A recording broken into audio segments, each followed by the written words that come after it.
You hungry? Well, I'm hungry. You like baseball? Well, I love that shit. Want a slice of pizza? Go to New York. You want hot weather? Come to LA. You want to break bread? Call Nick Turturro. Ready, motherfucker? Are you ready? Well, I'm fucking ready. Get ready! All right. Here's Johnny. We all know what. All right. So we're starting the show with a gift from Crepe, from my friends over at Crepe. Holy crap. This is from London. Mark Haddon. Mark Haddon. Thank you, Mark. Thanks. What is this, Take Nick? it out. Take It's it out. a shoe cleaner for any type of shoes, man. Sneakers. You know what? Whatever you want. That's something I can really use, too. Right. Shoe cleaner. Comes in handy, especially guys like me. I need to spray my shoes, clean my shoes. Very excited about this. Good stuff. Thank you very much. You're welcome. First time on Breaking Bread, Lou Breaking Bread, Lou man. DiMaggio in the house. Ladies and gentlemen. Not Joe DiMaggio, Lou DiMaggio. You They're guys, not- you guys actually did a baseball podcast like, did. what, 7-8 years We ago, did a right? baseball podcast many, many years ago, which was a lot of fun over at Universal, right? Called Extra Innings. Extra innings, yeah. I still have it on my iPod. That's all still all you lived. talked about was Yankees and Mets. That's That's it. all we talked about. Yeah. Yeah. Remember the one show we had a All bunch my of friends. kids on? Yeah. They were young and they were cursing up a storm. That's right. They were saying, fuck this, fuck that. We had Stephen Bauer on, Stephen Bauer, drunk. drunk. We went We to had meet that. him, and he was like already in his cups. It was like 12 o'clock. Yeah. He was like drinking scotch. And Yeah, no, it was a good show, man. We used to play Springsteen. Who else did we have? We had Billy Gardell. Yes, that's right. Let me think. You always used to open the show with the What did I- the speech from the Untouchables. Yeah, I did the Al Capone speech. Untouchables. Yeah, we told him to cut that I got old finally. now. It Yeah. got- I it gotta got come up old. with new shit. Sure. Yeah, I was doing Baseball, Ray. Yeah, baseball, enthusiasms. What am I? What is that? I didn't know he was going to do it. No, I'm sorry. So Lou DiMaggio, let me tell you, Lou is he's a legendary comic, legendary writer, actor. He does a lot of stuff. I didn't know, I forget how I met Lou, but years ago I can tell you. He wrote this script. Was it Crazy Robert Costanzo? No, it was before Oh. that. It Oh. was an actual legit agency hookup. Or was it? Yeah, I was at, I think it was APA or something like that, and they contacted me and said, we have this guy, and we don't know, we think he's really funny, but we don't know what the hell to do with him. Right. We need somebody to like work with him and harness the stuff that he's Yeah. got going on Yeah. into some kind of cohesive thing. And then we came up with some idea, and Yeah, we we pitched came it up with something. around. We pitched it around. It was a wild. What was it called? Living Large. Living Large. Living Large. Yeah. Yeah. And we almost sold it. Living Large with Nick Turturro. with Nick Turturro. It was like me and my friends in the back of a It was pizzeria. like a docu-comedy. Yeah, it was like a docu. It was actually pretty funny. There was somebody interested in it. It was like, was it MTV or somebody or VH? Then I we don't- pitched something to Sandler. Remember that? We pitched something to him, but this one we got close, and I think I jumped up on a table. I went really wild. You jumped on a table in the pitch? Yeah. You remember that? No, I don't think I was there. I think that's when they called me in. No, you were there. I You was were there? You were there. I'm surprised you don't remember that, because I remember like, Was it Comedy Central or something like that? yeah, and they loved it. But I think Yes, you're right, I yes. think like I actually like scared them in the room. Yeah. I actually think like I've had pictures where people loved it, and then sometimes people think my passion or my excitement is like, oh, maybe this guy's Yeah. really crazy. Sure. And I'm not. I'm just, Well, they definitely recognized that something was happening, and they Right. were trying to figure out a way to harness that Yeah. power. No, I liked it. To I light. had all my friends. We were developing Puccio, Vinny D. Yeah. And we did a great job on it. It was really, but you had this other script too that I loved. Oh yes, that's It was right. about a guy who was like It was a cop in cop Queens. in Queens. Did he have a cop bar or something like that? Yeah. He had a bar, and then We he had like a was- million different names for that show. And then he was a private eye. He was a cop that was retired on disability, and he was like, he'd work in security. Right. Because my ex-brother-in-law, I guess, yeah, my ex-brother-in-law, he was one of those guys. He was a detective, and then they always have something on the side. Those guys, Right. So it was based a little bit on that, and Didn't you write it for Ray Romano? originally, yeah. Did Ray Romano say, Maybe this is Nick Turturro or something. I don't know. He knew of me, but I don't know if he recommended me or something. I remember this. I'm trying to remember that story. I can't remember all this shit. Yeah, I don't know. He I was. mean, I don't know. He was getting ready to do that show that he did that was really good. That didn't last very long. What was that? Men of a Certain Age. Oh, Men of a Certain Age. So he liked it. You know, he thought it Yeah. was good. And then you and I were you and I had just finished working on the other thing. So Oh, okay. yeah. And then when you showed me that, I really liked it. I said, oh, wow, this is good. What was the name of it? You remember the name? Did you write it with Manfrotati? Yeah. Him and John Manfrotati, these are two stand-ups that I guess you guys went way back, right? Way back, yeah. Way back. Back to the 80s, man. And you guys were both doing stand-up? Yes, I met him. He's from New York, but he was living in Fort Lauderdale at the time, and there was a comedy club. The comic strip in New York had a club in Fort Lauderdale. So that was the shit. If you could get booked there, especially in the winter, you know, you'd go to Florida and get paid to do comedy. And this is in the early days when there wasn't that many gigs. Right. And he was working there as a house MC. Mm-hmm. And he's like, but like part of his job, he had to scrape the grill, he had to sweep the floors. I'm going, what the fuck, man? Right. You got to get out of here. You know what's going on in New York right now? You got to get to New York. And I brought him up and I let him stay with me. We were roommates for a while. You know, we got to be really great friends. He's a great guy. He became. He was on Everybody Loves Raymond. Him and Ray were really good friends. They Right. became really good friends, and he's done a lot of stuff with Ray. So did he write for Ray? Did he write like jokes and stuff for Ray or no? I don't know. I'm sure he has, not Yeah. officially, but Right. you know, sure. He works Yeah. with Ray doing stand-up shows and stuff too. He still does. Yes, Oh, that's cool. good man. So I see Ray Romano a lot at Western Bagel. I saw him one time at the sushi place, Kushiyu, when he got into that Scorsese series, the one that bombed. It was- Vinyl. Yeah, it was a. I actually liked that show. I thought it was good. I wanted to like it. He wasn't bad. Ray wasn't. The show I thought didn't work, but you Yeah. know, I was like one of those shows where I didn't go. Oh, I want to. You know, I'm not a hater. Did you I'm read a- for that show? Did I read for that? I don't think so. I'm not sure. I'm trying to remember. No, I didn't. I may have read for Boardwalk or something, but Oh, you read for Boardwalk. That's what it was. yeah, I read it. You know, I don't Bobby know. was so good in Boardwalk, man. He was great in that. And then, you know, they gave him the lead in this thing, but the show, you know, sometimes shows don't work. Sometimes it's not your fault. Yeah. For whatever reason, there was $40 million on the pilot, and you would have thought, with all this hype, Scorsese, and that's when, Yeah. when I saw him, he goes, yeah, Martin Scorsese, can you believe that? And I was like, hey, Ray, congrats, because I heard he was in this, you know. He's in the new movie. Yeah, he's in that too. Yeah. What was he playing in that? I don't know. I Well, know we'll he's get in to it. that later. I don't know. Yeah, Hey, I'm you not- know what? He doesn't need to be promoted. He doesn't need to be promoted. He's a great guy, though. He is the He's a greatest. super guy. Yeah, I wish the I knew him sweetest guy better. you've ever met. I wish I knew him better because I got a He's in my pilot. movie too. He's in your movie, Yeah. right? Yeah. You Yeah, but, have a- you know, I didn't even realize how Lou. Like one time we went to Adam Sandler's office, and I knew Adam, and I didn't know like Lou was like this. He didn't know that You everybody know, knew who I was. everybody knew who he was, which was fucking funny. worked in the very clubs funny. with all those Yeah. guys. So we walk in, and Sandler goes, "Hey!" Yeah. And I'm like, "Oh, we got a little juice here. I got Lou with Sandman. me." The Sandman. Sandman, yeah. So you could see he had a lot of affection for Lou, and then Lou even took me to Larry David's office, and he took me in the back, and he was like, "Hey, Lou," and he was telling me, "This is Nick Turturro," and I started going off about Sam Cass. He goes, "Tell me more, tell me more." We didn't go there to. No, to- I don't know. We were in there. And Why were we there? Oh, we were, you had we a- were pitching something Yeah. else Oh, there. that's right. We were pitching something in somebody's office. Yeah, because he was like, "Well, what are you doing And then here?" I said, "Hey, I know Larry has an office here. Let's Right. go see if we can find him." Yeah, And we found he him. took to you right away. So Larry David's a freaking legend. Oh, man. he's a So he's yeah, a- Larry. he's a Larry's goat. also in my doc, which is Yeah. called "Where Have You Gone, Lou DiMaggio," and it's available on Amazon. If you have Amazon Prime, in fact, you can stream it for free. Now, I'm embarrassed. I haven't seen it. I've seen the trailer. Lou's a friend of mine. Forgive me, I haven't seen it, but it's not too late. I'm going to watch it. Where Have You Gone, Lou DiMaggio? Right? So give me the premise, you know, what the whole thing is about. Because you were this, like, big stand-up, up-and-coming guy. In Yeah. What was it, the 80s? Yeah, mid to late '80s. Mid to in late New York 80s. City, Catch a Rising Star. And you were doing really well. Doing really well. And who was on the circuit then? And then it was all the people that are like Colin Quinn, Joy Behar, Susie Essman, Larry David, Ray, of course, bunch of people, and a lot of them are in the movie. Was Sandler doing stand-up? Sandler was there. Sandler was a little younger, so he Right. was, you know, in a different. He was there though. He was definitely coming up. That's how I knew him. Right.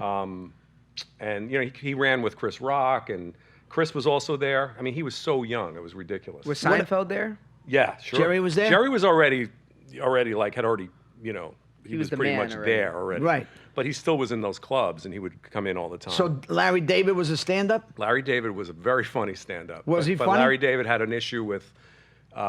He was like had a hair trigger temper, like he couldn't stand noise in the audience. So if somebody would like drop a lipstick off of a table, that's it. Nobody, I'm leaving. You know, like, that's how I met him, because when I first started at the Improv in New York, you know, you work your way up the food chain, you know, and the last thing you get before they make you a regular is the late night MC. So after the regular MC goes home at like midnight, you start, and you ride the show till the end of the night, whatever that is. And, you know, it could be 4 o'clock in New York. So they said to me, you know, you just have to try to keep people in the room. That's how they know you're getting good, if you could keep people in the room. And then people This is after midnight? after midnight. And then people would come in and do sets. Like, and Larry used to come in all the time because he lived at the Manhattan Plaza, which was right around the block. So like on his last stop, he would always come in. What street was Catch a Rising Star? First Avenue, between 77th and 78th. And the Improv was on 44th and 9th. And 9th. Back when it was a scene down there, like when it was So it was he Hell's lived in Kitchen. those buildings on Yeah, the Manhattan, the they were artist like, buildings. They were for artists. Yes. Because my dad, They're still there. yes, my dad did construction on right across from Theater Row, they called it. It was like off Broadway. Right over there, yeah. It's across the street. And it's like one of these beautiful situations where you pay whatever you got, Yeah, kind of thing. like, if you can get in there. If you get in, how did you're- you get in? Like you had to be starving? You have to be a I don't know starving how artist? I don't know how it worked, but you get on a list, and And if you got in, if you got in, you know, you basically paid a percentage of what you earned. It was like they were helping artists. You know? Wow, And they what a still do. deal. Yeah, it was a great deal. So anyway, he lived there, and he used to come in, and they said to me, "Look, the one thing you got to know about this guy, he's brilliant, but you got to stay in the room when he goes on, because he'll either do a half hour or he'll do 30 seconds. You don't know." Who, Larry David? Yeah, if he gets pissed off, if something distracts him, he's going to bolt. Right. So I saw that. I saw all of that, and I would sit in the room and watch him, because I had to. But you know, then I realized, oh, this guy's great. You know, I get a chance to really. Did you see think him. he was brilliant? I did, yeah, I did. I mean, everybody knew that. Yeah. But nobody knew who he was. He wasn't famous. I mean, he had done Fridays. Remember that show, Fridays? It was the competition to SNL in the early days. It was on- I do know of the name. That's where Michael Richards was on that show. Oh, so Michael Richards was on that? Yeah, yeah. This was, Oh. It was a now, when him and Jerry became friends, Larry David and Jerry? Well, when Jerry got his show, he wanted Larry to be the showrunner. Yeah, the story I heard, now I don't know if it's true. The story that I heard was that Larry and Jerry, you know, was pitching the show at Larry, and they were going around, and maybe, you know, maybe Larry wasn't the most likable guy or whatever, but they would say, you know, we'll do the show, but without him. And, Yeah. and Jerry said, well, I can't do it without him. Yeah. I have to do it with him. I heard that actually is Did you true. actually I don't know hear if that? it did happen exactly. Did you ever ask Larry if that was true? I'm pretty sure it's true as far as I know, and it was pretty much that Jerry stood up and said, you know, because Jerry, I don't know, not that he didn't care, but he didn't think his show was going to last. He figured, you know, they're going to give That me a barely chance. got on, He that was show. he was just about being a stand-up. He didn't care so much, and he had a few experiences, and Right. didn't think that was going to happen for him.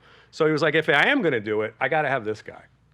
And they were like, all right, because no one really thought, okay, we're going to do 6 episodes. But Larry claims that, you know, he knew nothing about writing. He never written a half hour. No, he knew how to write, but knew how to write, it was an awesome task to be Right. a showrunner. Oh, absolutely. And even when he was doing it and he was already successful, it was like, I don't know if I can do it again. It's like too much. Right. Every year he would complain, but you know, the show's a legendary show, so Right. obviously he did the job. So Exactly. yeah, so that is true. Yeah. That is It's been true. syndicated for $2 billion.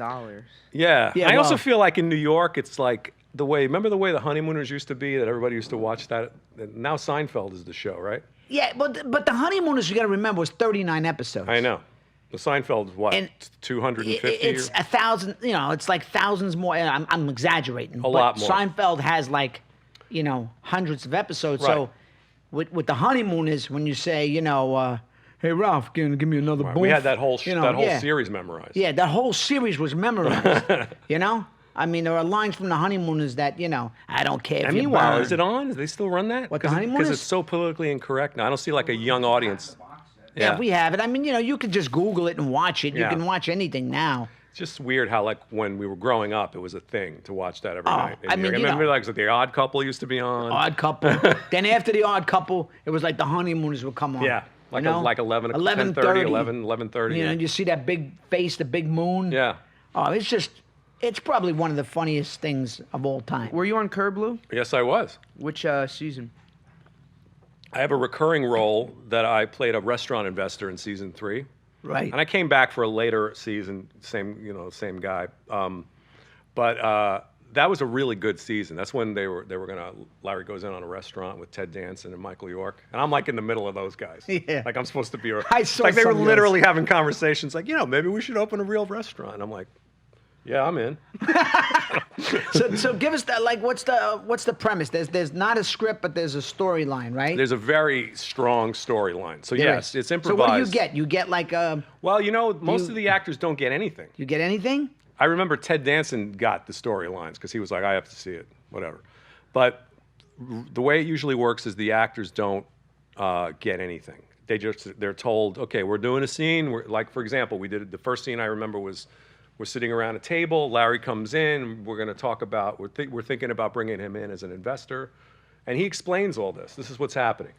And he's like, don't be too deferential to me. I'm just somebody else. I'm like on your level, but you're trying to pitch me the idea. And like, so basically just like that. So, he tells you what it's about. Right. And then let's shoot. And we shoot. And then we stop and goes, that's good. And then he'll make some notes.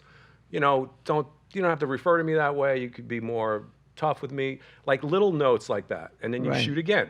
Same thing, notes. You basically shoot like 3 of those. And then by the end of those 3 quote unquote rehearsal takes, he's got the scene. And then we just do it again a couple of more times to polish it. But it's such a great way to work because it gets better as it goes along, as opposed to stale that you're doing it the same frickin' thing and all these angles, like when how that goes. So it's exciting, Right, because it's fresh. Yeah. Yeah, and every once in a while he'll tell you like, he needs a line. He goes, DiMaggio, say something about the balloon. Like he'll just give you something, and that's when you realize he's like a conductor. He sees the whole score. He's orchestrating. Yeah. Yeah. And he's painting a little thing here that he knows he's going to need in editing. Yeah. So it was such a great experience to work on that. Yeah. And also because it's such. Do you remember that episode? When everybody comes, it was the season finale when everyone curses. Everybody in the restaurant. They're curses. going wild, right? Yeah. So that was a night shoot, but like that was.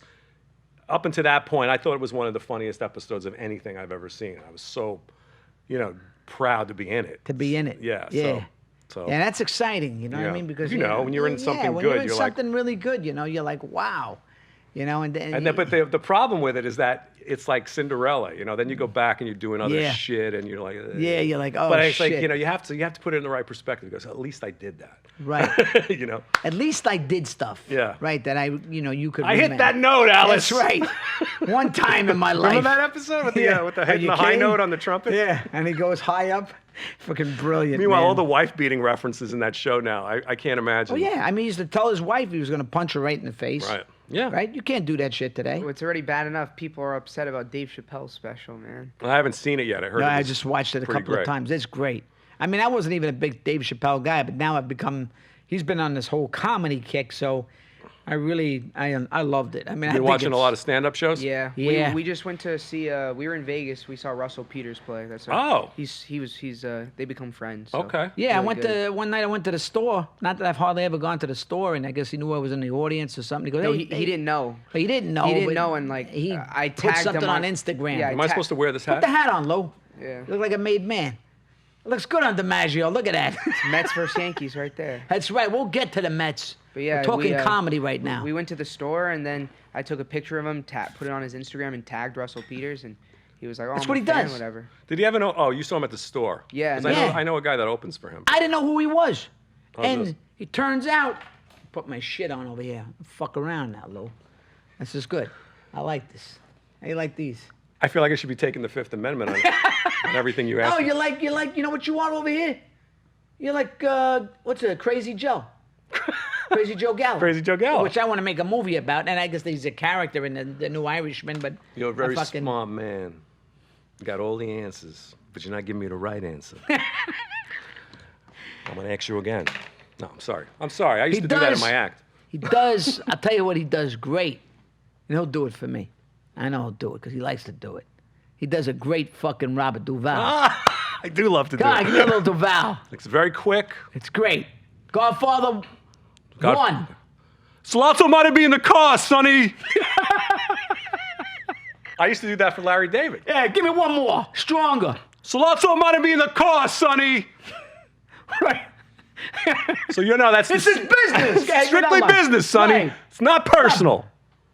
Anyway, I didn't know this was going to be so fun. So yeah, he goes to the store. They become friends. Yeah, I etc. go to the store. We become friends. All of a sudden, you know, I'm hanging out with comics now.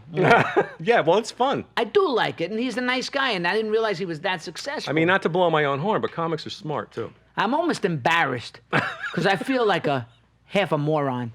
I have a brain, but it's fucking somewhat fried. It is fried. I'm ADD, my eyesight, a lot of things, Lou. I'm actually thinking about it. I may talk to you. Maybe you'll help me. Yeah. My son wants me to do it. A lot of people are like, you should try. I'm like, Try I'm an what? actor. I've Oh, never, stand-up? Yeah, I've never done it, and I don't want to Well, embarrass you know, myself. we're living in a time where everybody does stand up. I mean, I it's know. not a good thing. Here's the one thing. But Here's the one thing I got. Here's the one thing I got. I'm not a joke guy. right, But you don't have to be. Exactly. I'm a storyteller. And the thing is, my stories, I'm not talking about bullshit stories. I'm talking about my stories. My stories, nobody can tell them. I've been telling them at Well, the that's table. the best way to have it And because so I'm no thinking- one can do you then. Maybe that's, if I attempt to do it, you would say go that route, right? Definitely. When you can pull it from your own experience, Right. but you know, as long as everyone can relate to it and it's Yeah. funny, you're a funny guy. Yeah, I mean, they say I'm Upsetting a about funny that. guy. Yeah, people think that. So, No, you know what I mean. Yeah. You know, you tell Yeah, a I story. can tell a story. I mean, I years ago went on He's not Letterman, too- and I went toe to toe with Letterman. That was I like mean, crack. You Huh? you were on crack on that one. I was man. younger then. But Oh, yeah, that was a yeah, different yeah, version of Well, me. you know what it is. You have an ability to go off, and you know, with your energy, and Yeah. and you know, you sort of pull people in. That's great. But Right. if you can apply some good thought out material with that and combine the two, you could might really, have something You could then. really would have something. No, Yeah, no kidding. you're right. You're right. When you're right, you're right. You're right. And I think but that is right because the thing is, if I can use the other stuff and then Right. bring it back with some thought, Right. to make Because there's it. a craft to this. Yeah, there it's is not, a you know, cra- you don't I just know go. that. You can That's go what up I'm there. just saying. You can go up there No, and blow, I'm- and it could be no. great. But Yeah. it also could completely not work. I know. You got to be ready. You got to know what you're doing. I gotta at least have an idea that if I do attempt it, then I have an idea of what the fuck. I mean, when I first started acting, I didn't know what I was doing. I remember the first few auditions. I walked out of there like going, I feel like an asshole because I don't even have a clue what this really is about. And then I educated myself and I started to Yeah. learn the craft a little bit. I was still very raw, but then at least when I went into a room a year or two later, I remember knowing, okay, at least I have an idea. And the whole thing with stand-up is, you know, it's a craft. And you're right, I have not done that. I You know also have to get up and do it. You know, Yeah, you have to get I up in have- front of people. It also really helps to watch really good ones. Not to take, but to see. It helps so much because when you, like you say, you talk about Chappelle or whoever, and you go, wow, you know, I never thought like talking about that would be Yeah, funny. exactly. But then and then you say, of course, well, I'm not going to do that, but it opens up a world to me that, oh yeah, I could talk about this, you know. That's kind of like what. So the more you watch of the good ones, the more you learn. Like when I first started, I was like, I just listened to George Carlin records and Robert Klein and Richard Pryor and Woody Allen. They're, at the time, all on vinyl. But I would just go away and just listen, just because I wanted to get the timing ingrained in me. But also, they're also like master storytellers. And then you start to think, oh, okay, I got an idea. And then now you have all that in your head. And again, you don't want to mimic them, but it helps to put you in the right frame of mind because we all know funny people, but a comedian is beyond being a funny person. A comedian knows how to make an audience laugh. Right. They know how to push buttons, you know, and that's Right. the difference. The learning that's the craft, you know. Right. That's true. I mean, like I said, you gotta watch the best, and this way you can see what they're doing and how they get there. Like even watching Chappelle, he makes a good point that some of these things that His perspective is insane. it's great, but it's Like, smart. But he it's like also turns something from here, and then you think it's kind of going this way, and then it just all of a sudden just goes that way. Yeah. It's insane. But even like, he's brilliant. But even that, which seems like, wow, how do you do that? It's still kind of related to certain things that are in stand-up, like misleads. Like, you think I'm talking about this, but I'm talking about that. You know, like, it's still like that, except he's on another level. Yeah. And he's also doing subject matter that no one has the balls to do, where everyone is so politically incorrect, politically correct, I should say, and they can't handle anything. You need that. You need that more than ever. Yeah. So it's good No, to you're see. right. It's refreshing because the guy has actually integrity. He actually walked away from a lot of money years ago and all this other shit, but he doesn't need the money. But he's also... But also, like, he is so successful, right? And he's being well rewarded for what he's doing. He's got fuck you money. Right. But instead of just like coasting on that, he's going, no, I'm going to use that because in case it goes south, I mean, at least I'm going to go down swinging. Right. You know, Right. and I'm going to do what I really think I should be talking about and what people should be, listening to. Yeah. And so I give him, like I said, even if you don't like what he's doing, you got to give him credit. You do. Because he's got balls, and we so need that. Oh, we do need that because a lot of these guys, they tell jokes and stuff like that. But actually, when you come away from him, that's why I've watched it again. I listened in the car. I was like, sometimes you see something that was funny and you kind of forget it. It's like fast food. Yeah, You know, sure, you eat a exactly. fucking Big Mac, you shit it out, it's over. You don't forget, but this, you like, it stays with you.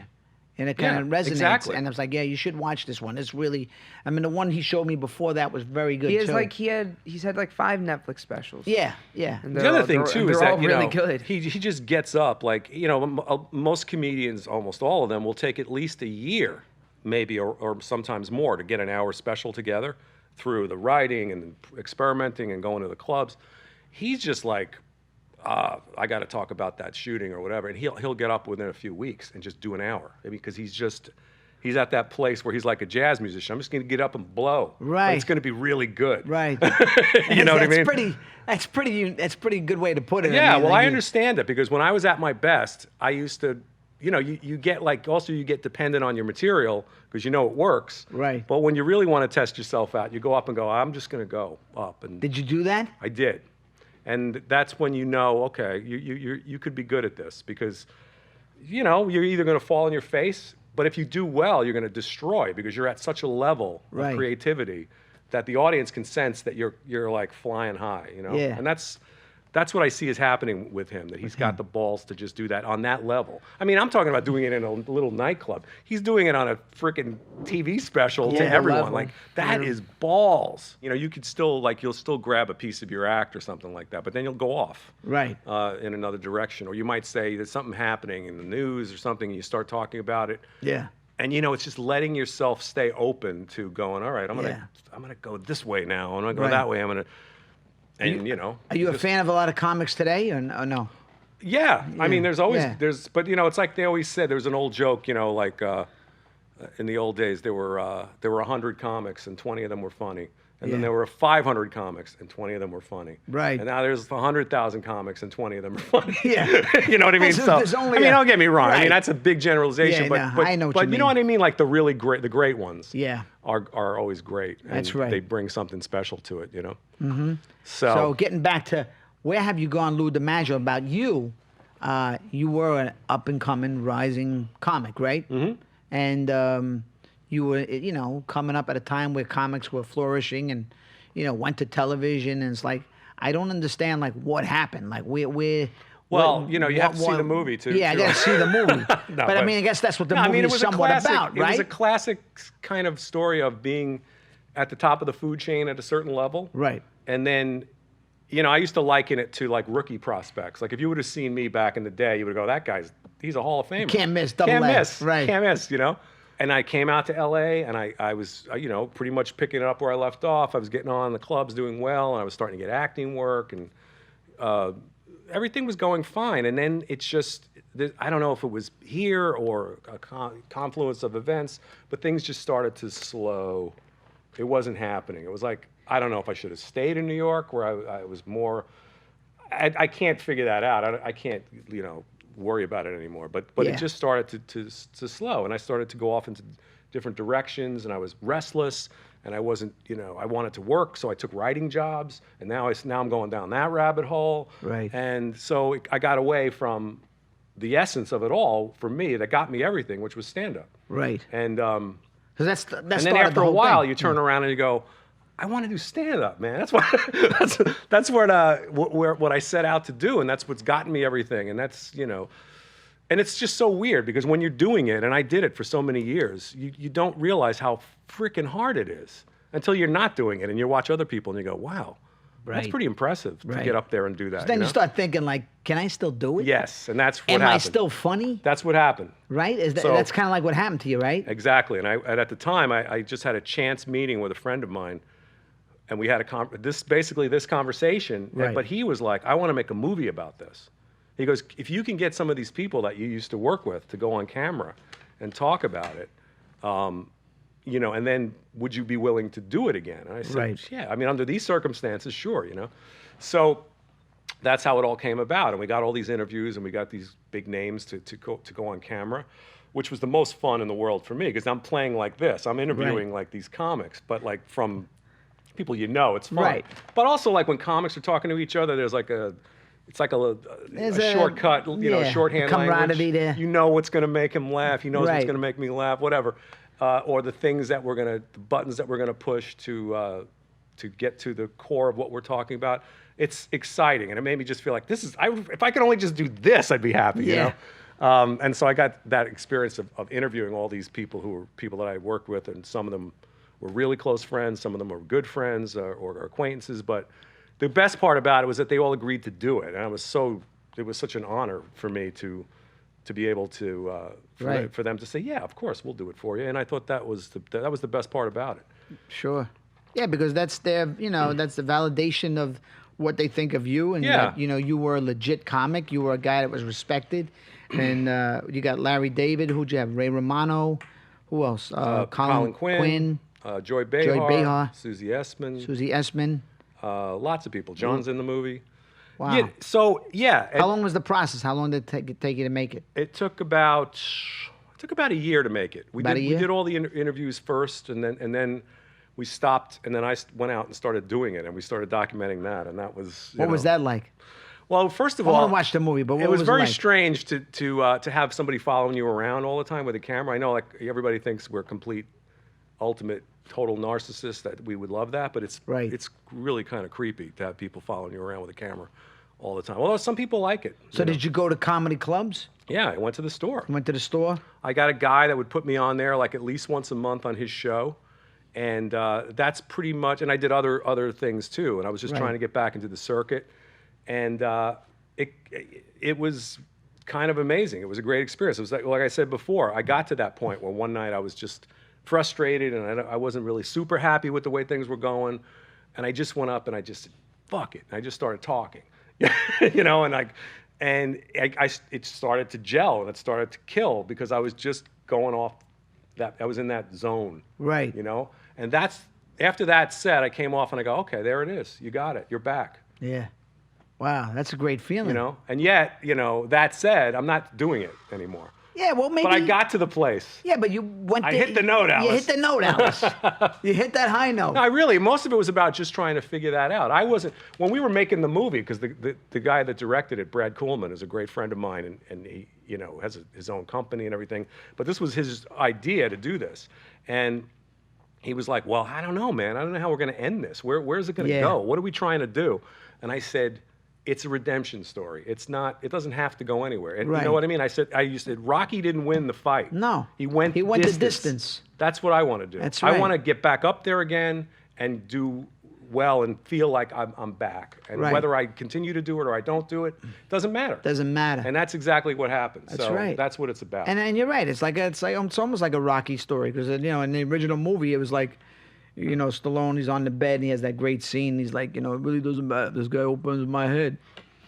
Goes, all I want to do is go the distance. Man, I mean, like, that's what you wanted to do. It's like, it really don't fucking matter whether I go out there and become, the next big Well, stand-up. not to mention, when you're older, you have no control over that. Right, You you know, don't. when we're young, we and not to say that you shouldn't dream, Yeah. blah, blah, blah, but, you got to be more realistic because it Yeah. doesn't hurt when you No. fall when you're older and you're like, well, it didn't work out. Because you're more vulnerable, Yeah, and but you're also, the life experience is such, oh boy, it really but that's helps. what you have. Yeah. That's like what I had. Like if I attempt to do this thing, what I have is that I fucking have 40 years of Yeah. insanity, and I have a lot of shit in my life that I could talk about my ass, I could talk about my eyes, talk about a lot of shit on my body right now that I'm going through. a lot of things, the highs, the lows. I mean, that's what you got. Nobody can take that away from Right. me. You know, like that life that you live, or the life that you did live, and now going back to it, you know, you have that. Nobody could take that away from you. It's like, you know, a lot of people could say, oh, you know, you're a has-been, you're this, you're that.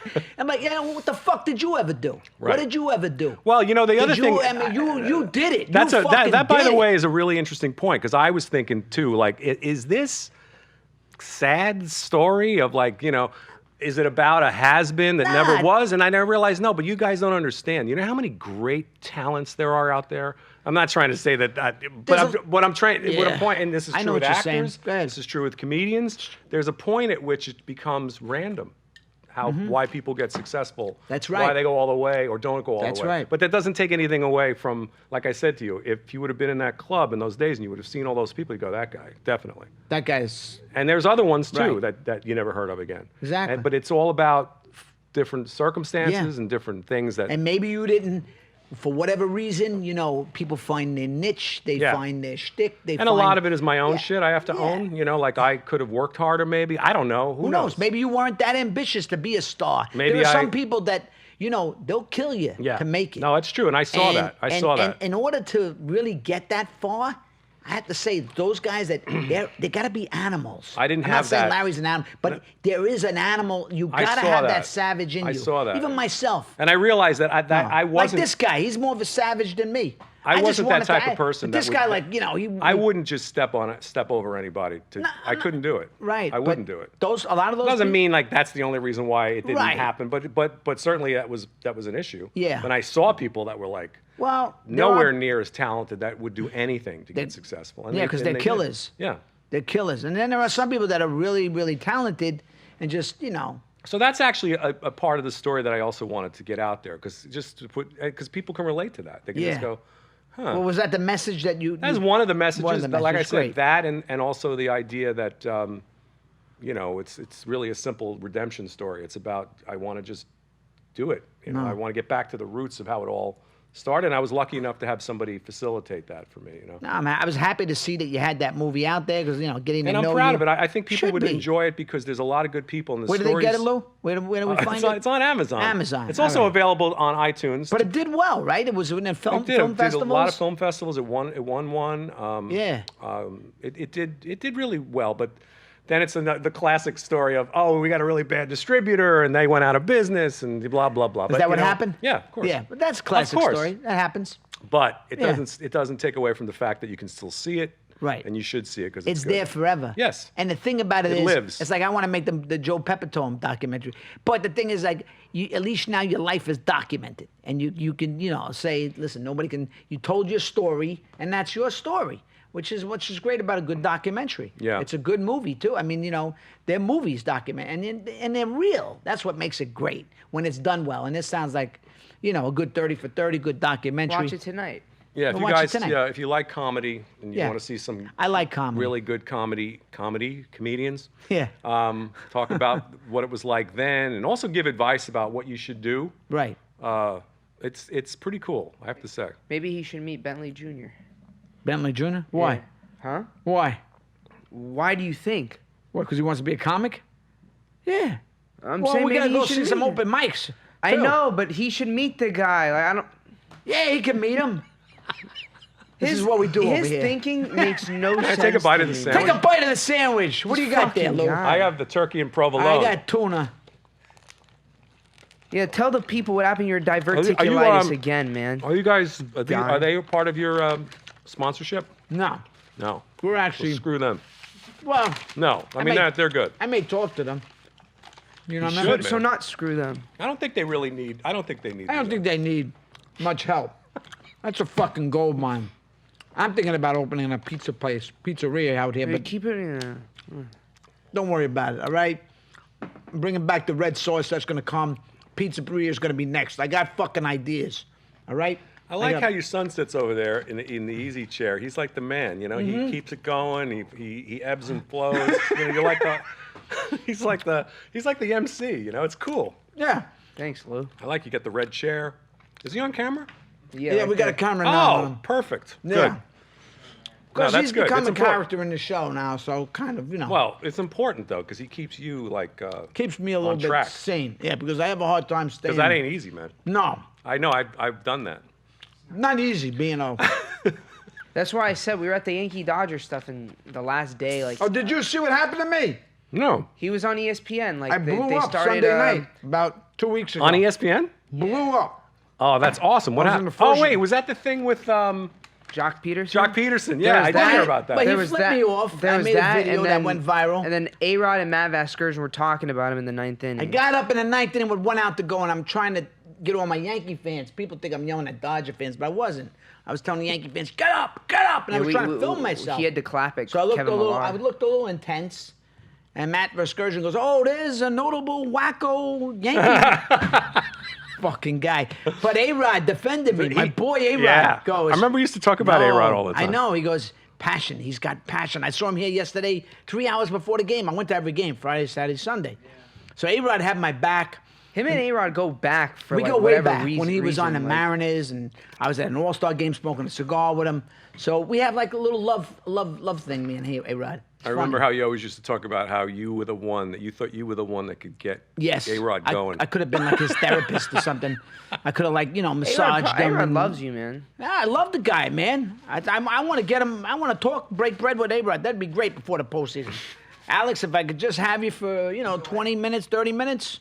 I don't see why he wouldn't do it. Yeah. So at the games, he blows up on whatever ESPN, and The ninth inning, the camera's on me for the whole inning. everyone's reaching out to me because I handle a lot of his Man, stuff. I wish I would have and- seen that. And it was crazy. And then basically, after the game, he's like, all these people are attacking us, whatever. Because Yeah. once we go to these Yankee games, like most of his fan base now is like Yankee fans. Right. So like they just like they raid, and he doesn't know how to say no and kind of calm down. So I have to like diffuse the situation. So I Yeah. was getting frustrated. I was like, I need someone to replace me today. goes- I'm tired, man. He's like, Dad, you're blowing up right now. The whole world, you're And blowing then like up. I had to drag him out of places. Everybody's Wow. texting me and this and that. It gave me a lot of exposure. I didn't know the camera was You on. know what though? You've But- been doing the work for years, so you deserve the recognition. Thank you. You see, there's a guy that knows that I'm not some wannabe guy. He's not. I'm He's not not. some guy. I've been doing this. I've been in the trenches for a lot of years with the Yankees.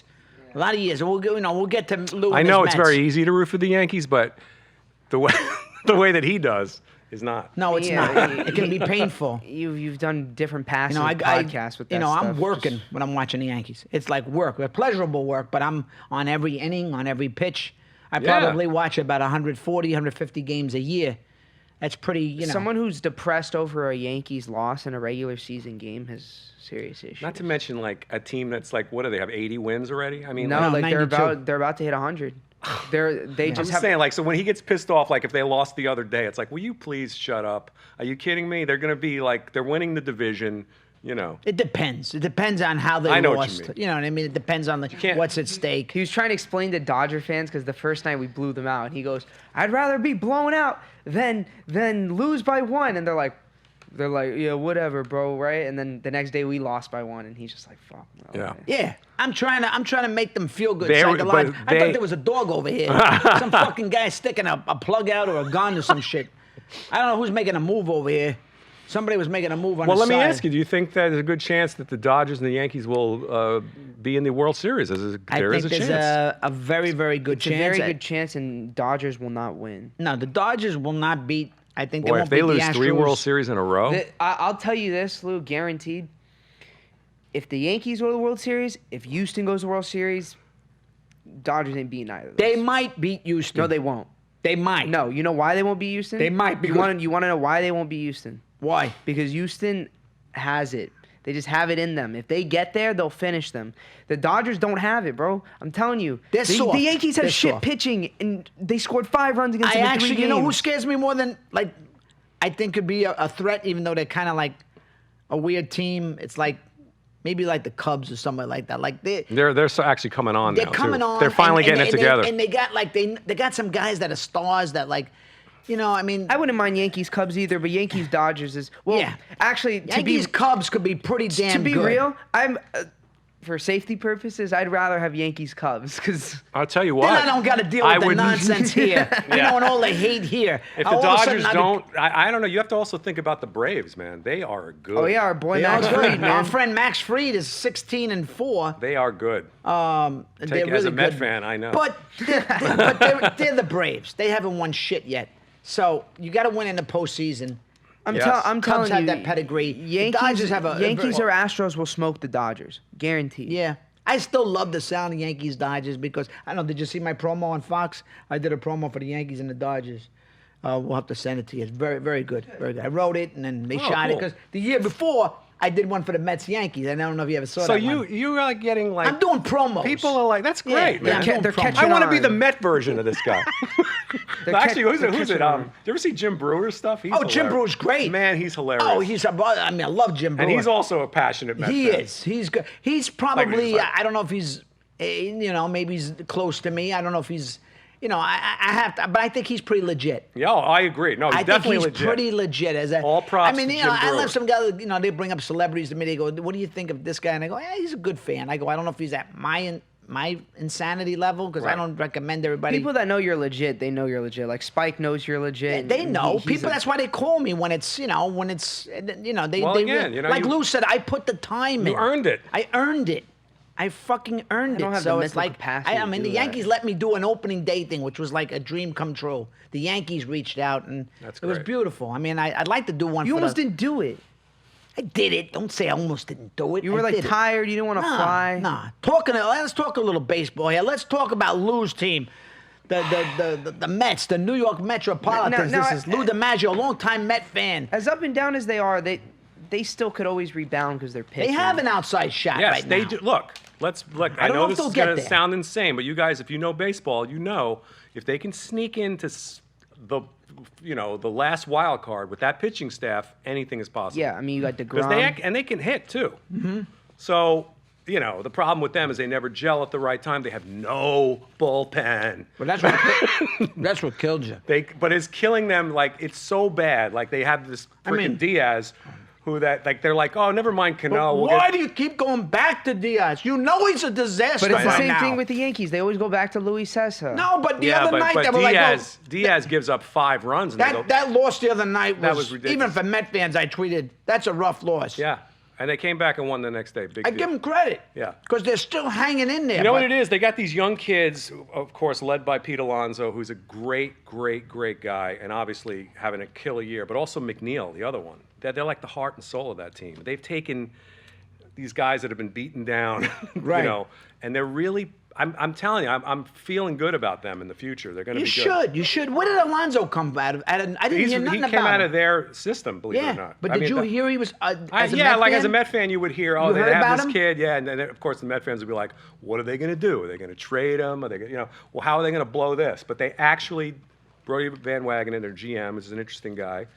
He actually brought him up in spring training. He killed it in spring training. He said, okay. So give Brody some props. Brody and then deserves other, all the props The other kid for that. looks like the real deal And too. Jeff McNeil is a pure hitter and another, spark plug guy. City And- Field's actually a great field. That's a great park. You got a better stadium than. I know. I hate to admit it, but it's just a better park. I mean, I'm not a Met fan, but it's warmer. It's kind of a. You know what? But everything else aside, I was having this conversation with somebody the other day. But whether you're a Yankee fan or a Met fan or whatever, but if you're from New York, you have to say to yourself, the Mets should not be this seemingly low market team. They're in New York. Well, why they you need say they're a ownership. low-market team? We need owner. You know what I'm talking about? They always because He's saying like the way they're looked at. the way they are looked at, It's like- it has a lot to do with being compared to the Yankees. But I say, fuck that. I don't care about. You don't have to compare them to the Yankees. They should be one of the best teams in the National League. You don't have to worry about the Yankees. Worry about the Braves. Worry about the Phillies. Be the best team. And I think if they had a really kick-ass ownership, they would be one of the best teams. Well, in listen, baseball. Lou. A They couple have of years everything. ago, they were in the World Yeah. Series. They almost won. It wasn't that far off. Was it 15 or 16? And they made the playoffs this following season. And then they made the playoffs. So it's not like the Mets haven't been relevant at all. No, but You know? if you listen to the fans, it's true. Like I am one of those people who go, yeah, they have been competitive. They were in a World Series and blah blah blah. But everybody's like, unless a lot of it has to do with Yeah, but you got to understand, it's part of the Mets' charm. yes. They're the Mets. You got to remember who they are. You're the New York Mets, and they're always going to be, you know, the little brother to the Yankees, somewhat. Except like in the '80s when they owned New York. Yeah, that was. You know, that was some, when they that's had when I was doing Strawberry stand-up. So I was going to all those Carter, games. They owned New York because in the '80s the Yankees had no pitching, And that was a good team. and that was a great team. And because they were insane, they only won one World Series, and they should have won 2 or 3 championships. no doubt, That no doubt. team was that good. They should have won in '88. Yes. For sure. But you know, there was the candy up their nose, and it was all the other bullshit. Did you see that? I think I sent it to you. There's this great picture of Darryl Strawberry, Dwight Gooden, and Mike Tyson. Like, you know. Oh, that's a great and this picture. guy puts a caption on Yeah. it. Hey, let's make a bet and see who can fuck up their career the worst. Oh my God! Hey, Because listen, Dwight and Darryl both played for the Yankees. You knew how good Unbelievable. those guys could be. Strawberry contributed a lot for He the did. Yankees. He did in the A '98 lot. team. How great was Darryl as a pure hitter? Yes. He's a first time. Never mind the stats. By the way, look at his shirt. Look at this. Roots of Fight. What I brought in here for Look my at that. boy. That's so cool. 86 Darryl Strawberry. Jesse, my man. Thank you, brother. Giving this to Lou DiMaggio. He's a Met fan. That's I was there, man. I went to all those games. I there. went to the '86 World Series. I went to 2 Beautiful, games. beautiful swing. Beautiful. Yeah, he did. He had a Number beauty. 18 on the Mets. Had a good number on the Yankees, too, 39. And he looked good as a Yankee. He did. Even though, you know, I look at him. Fucking good and pitched a no-hitter for the I have Yankees. his away jersey at home. I have a Munson hanging, and I got a Strawberry. They go, Yeah. what are you doing with the Strawberry one? I go, Straw made this is a an away. It says New York. It's classic. I go, raw. That's a beautiful jersey. Straw was a good part of that team. He was a beast. Yeah. He was, I mean, I don't care about numbers. That guy is a Hall of Fame hitter. He's a Hall of Fame player. He And his doesn't clutch, have. Yeah. He didn't have the numbers because of the trouble he had and some of the Yeah. drugs. What do you have? Like maybe barely 400 career home runs? Less than 400 for sure. But that guy should have been over 500 without all this distractions, without all this stuff. He's one of the best He was one of the best raw talents. raw that talents. He's ever got came one of in. the best lefty swings I've ever seen. To this day, I mean, people compared him sometimes to Ted Williams. Who's, Teddy. I think the best swing ever. Was Yeah, I Ted's. mean, from highlights, I mean, DiMaggio for a right-handed hitter. Yeah. Your cousin. Joe DiMaggio, Lou DiMaggio. Great name, Lou DiMaggio. Isn't it amazing that I'm a Met fan with that name? I know. I How did know. you become a Met fan? Trying to remember. My dad turned me Were on. you from Yonkers? No, Yonkers. Wow. It was during the. I don't know why I I said was a little Yonkers. kid in those really bleak years of the Yankees, and my dad was bored, and he would like, let's watch the Mets, and So when did you become a Met fan? What year? so that would have been like late '60s, early '70s. Well, obviously, Oh. I was old enough, for '69. You're I a little remember older that. than me. Oh yeah, I'm a little older than you. So you remember '69? Mm-hmm. I was only like 7, but I think my first baseball game may have been like '71, '72. My friends in the neighborhood took me to a Met game. I was afraid of heights. I was in the mezzanine, and I was like crying, and all my friends were like laughing. It Like, was what's steep. wrong with him? It was steep up no, there. I was holding onto the chair, and I said, guys, you have to take me down. You have to take me down. And they were like, take it easy. I go, you don't understand. I have anxiety. And I was afraid of heights, and I was like, literally, like I thought I was going to blow off the. It was windy, and Shea was big. Yeah, it was very windy and shit. And I was holding onto my perforated. chair for dear life, Why were you being a Imagine. pussy? because I was a pussy, because I was afraid of everything. I was afraid of heights. I was afraid to swim. I had all kinds of phobias. But the Mets, they had a certain charm. I just Well, knew. here's the thing. Let me just say this. So you became a Met fan But when in the thing that I '60s. love about being a Met fan is that There's something cool about being a Met fan. there's and also the relationship that Met fans have is great because they all have that same. But like it's not like being a fan of a really shit team because we have won World Series. Yeah. You know, we're not terrible. No. But we're like up and down, and it's Right. to me it's like the way life really is. You know, like so therefore it's more of a metaphor for like because when you're doing great, man, it feels so good because you know what it feels like to do not good. And Right. that's that team. That's why I love them, and they try. That's why I say there's something charming about them. Even Yeah. Shea Stadium. In a way, it was a dump, but in a way, Shea was so big. You kind of miss Shea sometimes. Yeah, It's weird. Well, the thing about Shea too, and you know this growing up in New York, was that I went to the Subway Series. Did you go? No, I didn't. I was Oh, my here. God. I'm glad I didn't. Now, I went to one now that game. I look back at it. The clincher. I was in Canada, or Soyos.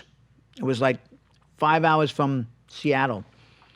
I said, I got to go to one game. I was doing this rinky-dink movie, and they were like, oh, you can go to this game. I go, game 5. I didn't know it was going to be the clincher. So I drove like 5 hours at night, got to my in-laws in Seattle, got on a plane 7 in the morning, flew 5. So I drove 5, flew 5, 3:30 in the afternoon, took a shower. I'm on the 7 train. Called my brother. He goes, where are you? I said, I'm on my way. He goes, what do you mean? I said, that's the commitment. He goes, you're going? I said, yeah. I drove 5 hours. I flew 5. I'm going to be there, and they're going to win this game. I said, I didn't come this fucking far to lose. And it was a tight game. No, that was actually much closer than it seemed, right? Oh, it was. That series? They barely won that series, but it seems like the Yankees blew them out, but they didn't. I know. Well, because the score, what was it, 4-1 ultimately? The Yankees almost lost the first game, and the whole series could have been different. Yeah. So, but the Yankees were a better team. Yes, they were. You know, but the Mets had Piazza. Yeah. And he owned Clemens. And we won like that night on a rinky-dink hit by Louis Soho. I remember. Louis Soho. Louis Soho. But Piazza hit a ball off Rivera in the 9th inning, which I think could have tied the game or whatever, and my heart sunk. Thank God it was Shea. And somehow Bernie goes back. You know, Shea was a big yard.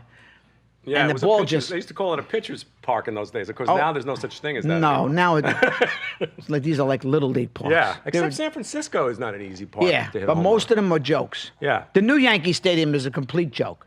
You go like this, it's a home run. A fucking fly ball, and I'm like, I'm fucking at the right field.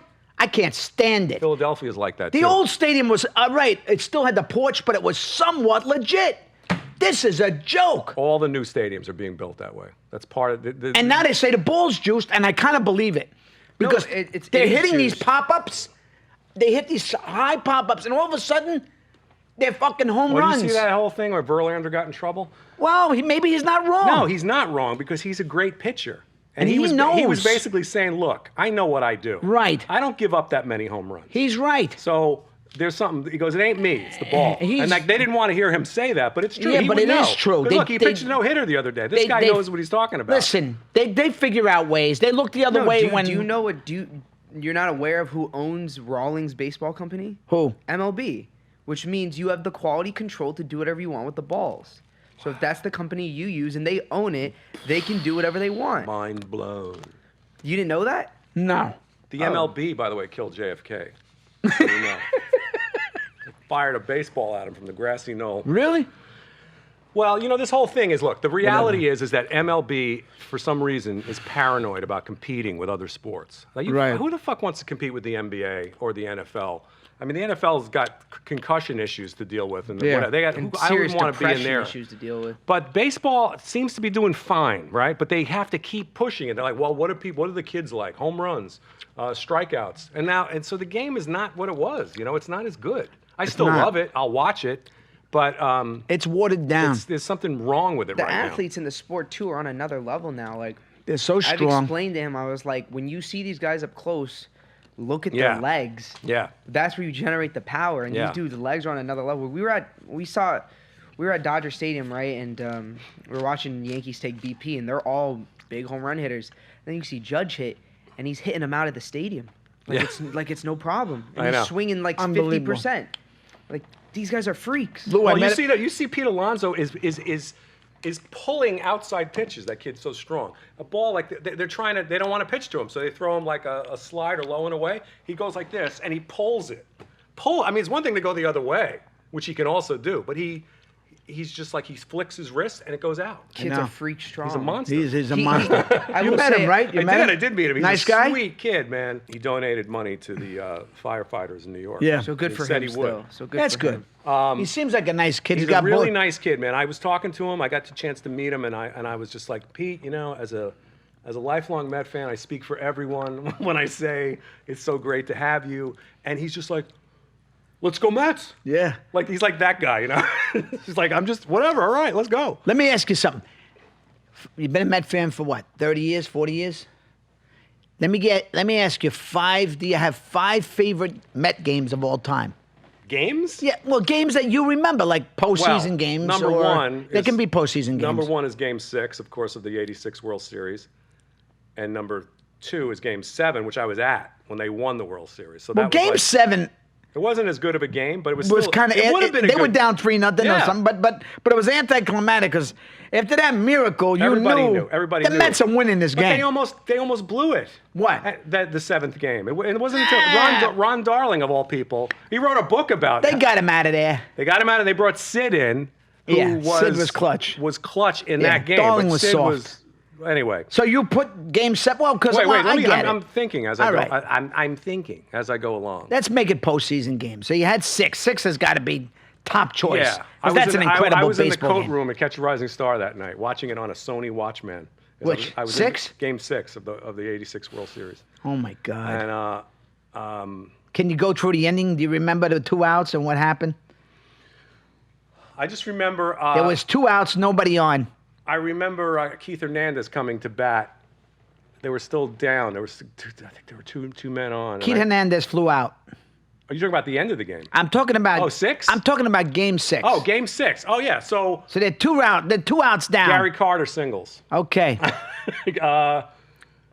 Kevin Mitchell Before Mitchell. before Mitchell. Knight. Ray Knight. Ray Knight. These guys are just popping singles left Right. and right. And then Mitchell's got to put his pants then they on. bring Mitchell on, who's in the clubhouse. He gets the single. He gets the single. Okay. Okay. Then what happens? They take out They Schiraldi? take out Schiraldi. They and they bring bring in in Steamer, the Steamer. Stanley Steamer. Yeah. And even the Red Sox fans, very dear friends I have that are Red Sox fans, said we knew it was over when they bring that loser in. Right. Just because you look in his eyes. He just had that. He just like I'm the gonna kiss blow of this death. somehow. Right. And of course he pitched into Mookie. And I think again, every batter I think was 2 strikes. So they were 1 pitch away from losing that World Series like Yeah. 5 times in that inning. And then, But what happened to tie the game? What happened to tie the game was that he threw one in the dirt. Right. It went past Gedman, Right. and Then it's tied. And it's tied. Then the famous ground ball. But if you watch the play, A little roller up along first. Behind the bag! It gets through Buckner. Knight scores, and the Mets win it. I always Yes. love the Vin Scully call. yeah, the Vince Scully call is great. But if you watch the play, even if Buckner catches that ball, Mookie beats it out. Mookie beats it out. So all these Mookie freaking was people, fast, man. all these freaking people that tortured this poor guy guy. that was like a And he died recently. he died recently. I think that stress killed him too. You know, Well, he was a at great, least in his lifetime. He was a great I hate to ball say it, player. In his Bill lifetime, Buckner. he was. The Red Sox fans embraced him. They brought him back. They Finally. did, but they were. I mean, they tortured the guy. That wasn't. How could you blame Can't him blame for him. everything? He was shouldn't a have- great ball He was player. a great ball player. The guy was great on the Dodgers and the Cubs. That guy was a great they hitter. did a Mookie Buckner thing on Curb Your Enthusiasm. They did. Yeah, you got to see Yeah, that. It's really fun. I know Larry has guys wearing Joe Pepitone's jersey. Yeah. Because he likes Joe Pepitone, number 25. Yeah. Because I'm obsessed with. Oh, you know, I'm friends with Joe. We interviewed Pepitone. We had Joe on. Yeah. Yeah. Oh, We're it was, still it was friends. a big thrill for me to talk to him. I Yeah, loved you him were when I all was- excited. Yeah, yeah. Yeah. No, he was. He was like, Nicky, what the fuck is this? What are you doing? Joe Pepitone is like His book is one of the best baseball books ever. One of the best. And it Joe, was- you could have made us proud. Joe, if you you've could have not made read us that proud. book, find it. It's great. You hear what Lou DiMaggio said? If you did not hear Joe, you could have made us proud. You need to get that book and buy it. The crazy Read thing about that book. It's a great book. It's like a great am I, movie. Am I right to say that book ends in like 75? Like it's ends about, like- you know, it's not that. It ends Well, around. it starts in like- the 60s with his dad. Yeah, no, it's about the whole everything. It's up like to, it's but it's it was- like Brooklyn, the But that mafia. book needs to be updated because a lot of stuff has happened since then. Well, I mean, you know, it's still a great book. Oh no, it's a great book as is, and, You know? and by the way, it would be a great movie. It would be a great movie, and it would be a great doc. And I got a company interested. We'll see if we can still get it made. Yeah. But I mean, yeah, they're not making those kind of movies anymore. It's like Raging Bull meets the Yankees, or Goodfellas meets it, because it was everything. Brooklyn. Yeah, it's like Wise it's Guys. like a combo. You can comp it to a half mob, half baseball. Movie, Yeah, that's which what you is can like comp a it pretty to. good. Who would not want to see that? you know? Exactly. So, like, Exactly. there's scenes in the book where he's playing shooting pool with Frank Sinatra. He's with Sinatra, trying to pick up a chick, and they're at Frank's house in Palm Springs, and Frank walks in and goes like that to the chick, and they're But like, this is like he this was is like great. a kid. He was like all of a sudden Yeah. he's hanging out with all these legends, you know. and- He told me on the phone recently. He said, Nick, when we were young, we were skinny. They didn't want us lifting weights like today. They're all overbuilt. They're pulling muscles. They're all hurt. So he said when we came in, they wanted us, to be thin. They didn't want us to be all pumped up. It does make sense. So let's get back to the Met game. So you got Game 6, 86, Game 7. Up to the pitch. Oh, we did the ball going through. They won the game. Yeah, you get that. So, all right, so those game are 2 7, games. Game 6. What are your other 3? Just want to hear Lou DiMaggio's top Met games. Well, I also have to go back to the older classic games like Tom Seaver's Imperfect Game. That was incredible. That guy was. Was that against the Cubs? Against the Cubs. Yeah. Jimmy Qualls. He get the hit? They called it the dying quail. Wow. I mean, Seaver was, he was a he was a Hall of badass. Famer, and he was a badass. One of the greatest I ever saw. Yeah, the best.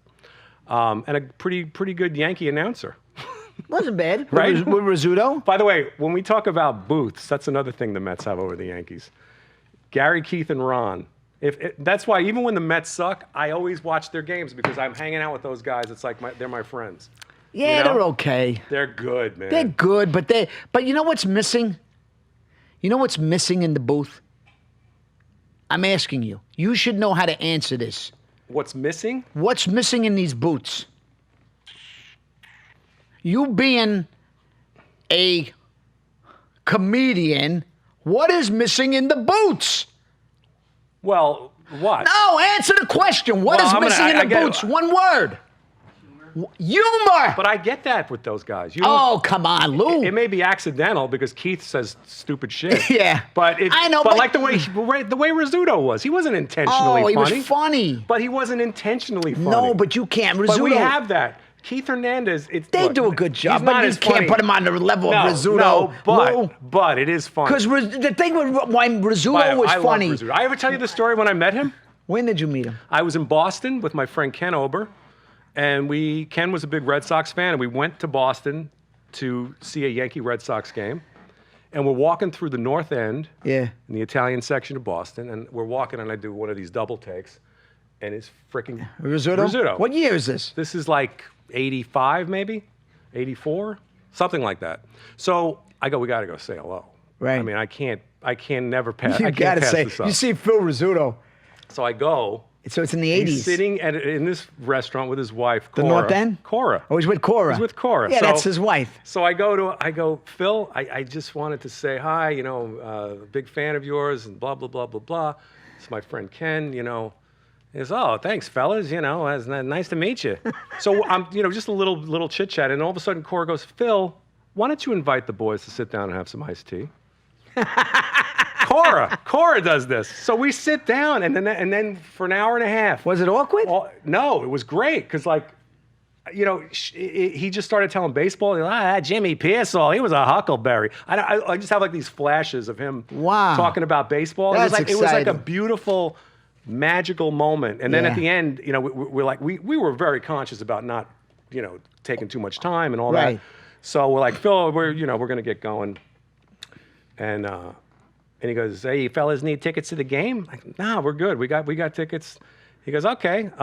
My friend Kenny goes, one thing though, Phil, will you recommend a place to get some good Italian food around here? He goes, oh yeah. He goes, go down the street there, make a left on whatever, and go to Angelo's or whatever the name of the restaurant was. And he goes, and look at the menu. You'll figure it out. So we look at the menu, and there's a Phil Rizzuto Parmesan or something like that.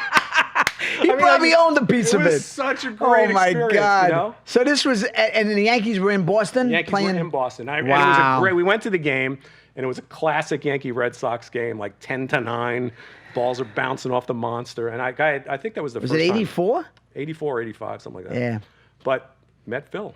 That's great. No, I saw him one time past me. I was a doorman for like 10 years. The St. Moritz on the Park, where Billy Martin and Mickey Mantle and all these guys hung out and got drunk. Famous hotel. And so I saw him walking down the street one time. I almost tackled him. I think he got scared because I was like, Phil! I was that way. I would stop people when I was a doorman. How you doing? I said, no. I just said, I used to get sometimes I get excited. Most of the times I controlled myself in front of stars because I was a doorman. And I had a relationship with celebrities. So I knew how to handle myself. But people would just pass, and I'd say, hey, how you doing? And they like, aren't you working? I go, yeah, but I'm just talking to you right now. You know, and we're having a conversation. One time I stopped Jimmy Valvano, and I was at basketball camp with him. I don't know if I ever told you the story. And Jimmy V was great. You know, I was a young kid, and I put my hand up he was doing a drill, and like 1,000 people. And he goes to me, he was the coach at Iona. And he goes, are you juiced? Are you juiced? I thought he said, are you Jewish? And I said, no, I'm Italian. And he went wild. He was like, I love him. He goes, I love him. I asked him if he's Jewish. He said, no, he's Italian. And the whole gym was laughing hard.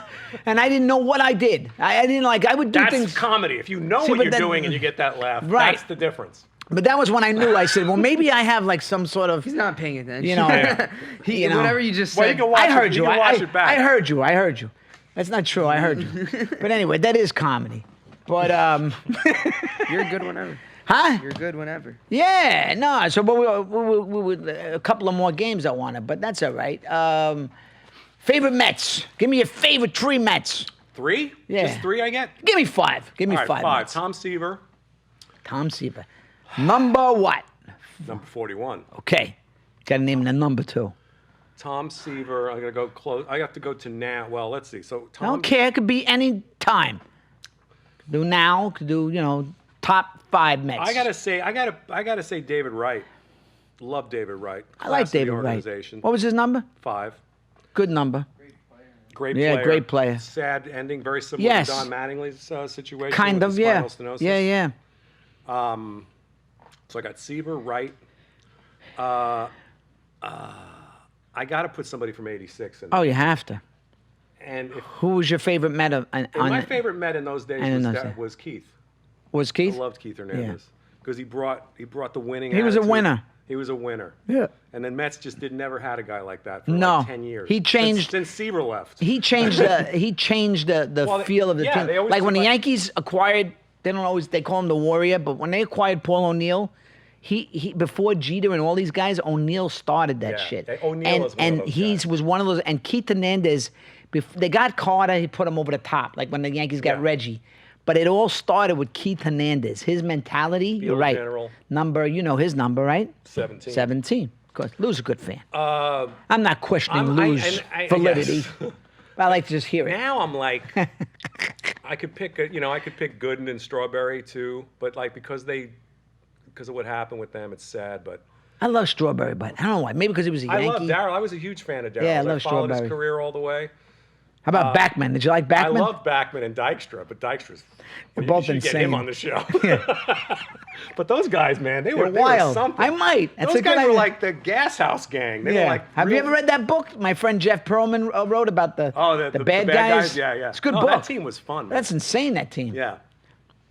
So I guess I got to put Piazza on the list, even though part of me doesn't want to because he wasn't a homegrown Met. Were all those guys home? No. No, Hernandez wasn't. Piazza was a Dodger. Did you love Piazza? Yeah, because he was another guy who Yeah. brought the winning attitude to the team. And that home run that he hit after 9/11, I still get goosebumps when I see Yeah. it. Piazza was a force, man. Yeah. So that leaves 1. Yeah. And I'm saving that for somebody who's playing now. Now, And that's Pete Alonso, who I think that's like me with Judge. I got. You're sold on him. He's the future. Beautiful. You know, so Beautiful. wow. I mean, that's a weird position Yeah. to put me in, but I'm happy with my picks. No, I think they're Seaver, good. Seaver, Hernandez. Wright, right? Piazza, Alonso. Alonso. Those are your top 5 Mets? Yeah. Who are yours? Top 5 Yankees? Mm-hmm. Munson. Is he You one? got too many to pick from. What about Gehrig and Ruth and? I didn't see those guys. Is he one? Who? Munson? Yes. Herman 2? Munson. Number 2. Derek Jeter. Yeah, if Jeter's, Number not on, 2. if Jeter's not on that list, I don't know what kind of Yankee fan you are. Now he's on the list. Okay? He's on the list. Okay. There's a lot to choose from. Number I 2. have to make sure I'm not leaving out. I'm going to put Bobby Mercer in there because I just love Bobby Wow. Mercer. Yeah, he was a good All player. right, 3. All right, Derek Jeter. Okay, 4. Okay. Number 4. I'm going to put Paul O'Neill. I'm going to put the Warrior. Okay, I just love him. 5. And number 5, Don Mattingly. Number 6, Aaron Judge. Of course. How could I forget my man Judge? Aaron Judge pointed at him before. He did. He hit the home run Pointed in at me. LA. He was on deck. The Sunday night game. I go like that. And then he goes, like, turn around. Show me your number. And by the way, So I had did 15. we talk about this? No, I want to see this. What is this? So this- LFGM. Let's fucking go Mets. And this was inspired by Pete Alonso. Again, this kid has Right. got heart, right?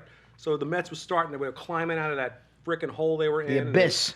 And he was like, he's like, let's Yeah. fucking go Mets. And like, we got to make a T-shirt. And they made a T-shirt, and Nice. here we are. Kind of like what the Yankees did with the, Aaron fucking Savages. What do you want? Wild Aaron Boone. Did you see that? Yes, That was yes. pretty good. We got what's the other phrase that he said? It's on the T-shirt. Yeah, tighten this shit up. Tighten this shit up. Because these umpires. Aaron Boone is doing a good job. Doing a good He's job. killed it this year. He used to be hard. I was on a him. little no. I wanted to hire him. Then I thought he was a little vanilla. Then he won me back. Yeah, because he's intense. But it's a very interesting. He's an interesting guy. Well, the whole idea though that Aaron Boone, Mickey Callaway, the guy on Philadelphia, what's his name? The guy on Davey Martinez on the net. They're all these first-year, no experience men. That guy I'm Philly. I'm not a fan of. Kapler. Yeah, I'm not a fan of him. Gabe Kapler. Yeah, I don't like him. Yeah, well, it's a new generation, I guess. Right. But because New it's, generation. because the game's being run by GMs now.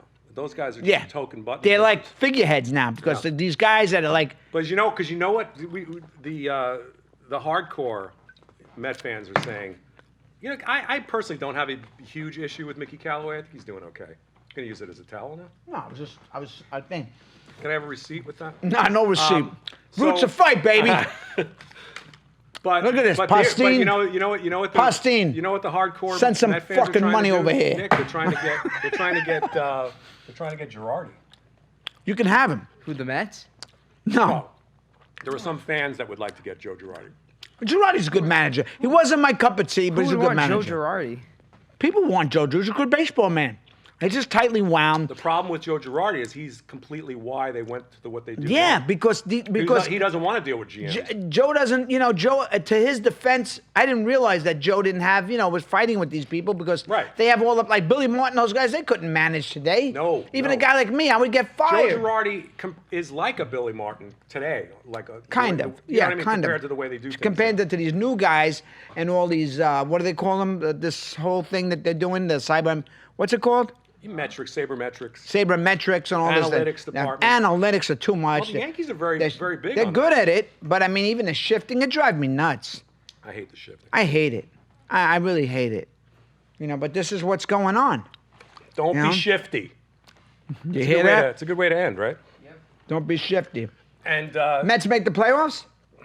maybe Long shot, right? Maybe, but you know Long what? shot.